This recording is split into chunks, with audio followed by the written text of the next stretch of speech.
Hi, welcome to health and beauty. ఇప్పుడు తెలియజేసే అంశము కాఫ్ వస్తూ ఉంటుంది. ఎక్కువ మందికి దగ్గు అనేది వస్తూ ఉంటుంది.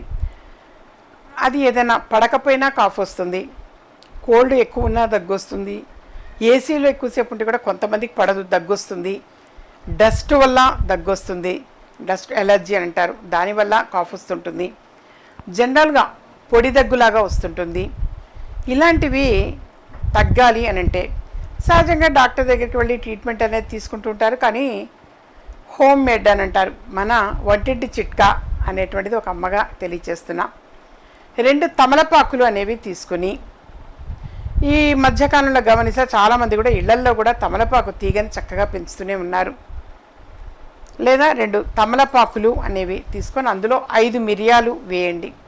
వేసి 1 స్పూను తేనె వేసి అది చక్కగా ఫోల్డ్ చేసి అది నోట్లో పెట్టుకొని నెమ్మదిగా నములుతూ ఆ రసం మింగుతూ ఉండండి. అలా చేశారు అని అంటే మీకు అసలు ఇమ్మీడియట్గా రిజల్ట్ అనేది తెలుస్తుంది. మీకే ప్రాక్టికల్గా తెలుస్తుంది.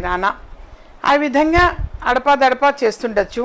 మంచిది, చాలా చాలా మంచిది. మీరు మ్యాక్సిమం ఇది చేయడానికి ప్రయత్నం చేయండి. మా ఛానల్ సబ్స్క్రైబ్ చేసుకోండి, మరి కొంతమందికి షేర్ చేయండి.